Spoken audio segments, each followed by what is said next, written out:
Will, let me start off with thank you for your service. Thank you. You're worth it. Yeah, nice. All right.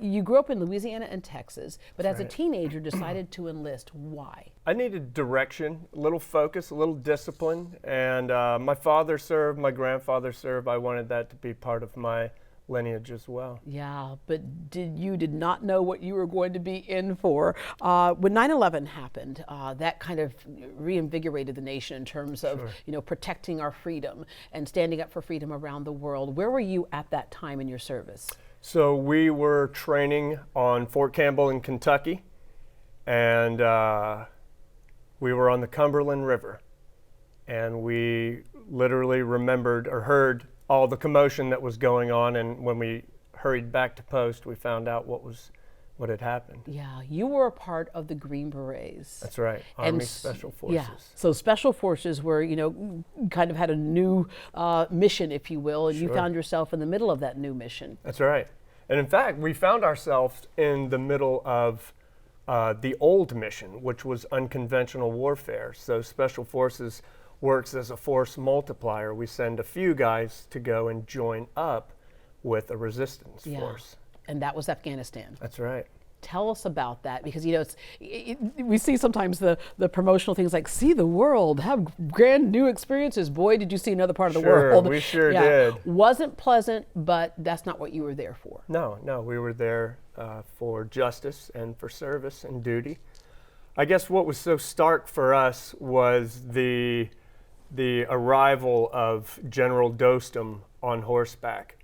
And we thought that was interesting, but we were still waiting for the four-wheelers or the trucks to show up. Yeah, because you were the first group of soldiers to fight the Taliban after 9/11. Right.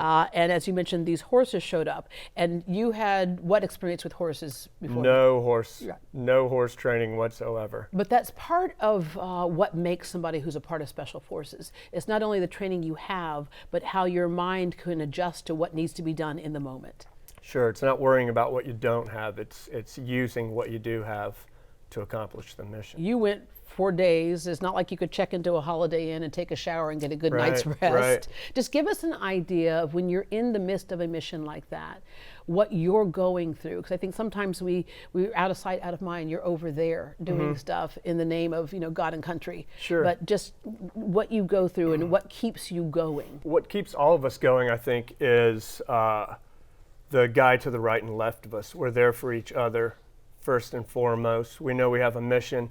We know we represent our country, but we're there to get each other home. The day-to-day, what is compounded onto you're in combat, you're out of combat, is the aches and pains of if you've never ridden a horse for 12 hours, it only compounds when you do it 12 hours a day, day after day for 3 weeks. There are aches and pains that no one wants to know about that accompany that. Yeah, sounds like a Hollywood script. It became a Hollywood script. Right. You lived it in real life, but 12 Strong, the movie, starred Chris Hemsworth, and so you can get an idea of what you all went through. Of course, on a movie set, it's a lot different, Sure. but it is interesting when you see this of what you all really go through in the name of freedom. All right, so life after the Army. I remember my dad, who served in the United States Air Force after 30 years. It was a difficult transition for a moment there because he's like, now what? Sure. Did you have a tough time transitioning? I think everyone who transitions out, one, they have to learn a new culture, a new vernacular. The search for us was really finding purpose and meaning and that camaraderie, which is what the Horse Soldier Bourbon gave us. Yeah. All right. Tell us how Horse Soldier Bourbon came about. It is the brainchild of Scott Neal and John and Elizabeth Coco. They had partnered in the past. We had all served together in the military, and they came up with this idea after a few others that I'm glad we're not pursuing today. And here we are 5 years later, growing like weeds and really enjoying it. Why bourbon? It's the American spirit. And historically, soldiers have returned returned from battle and made bourbon. Yeah.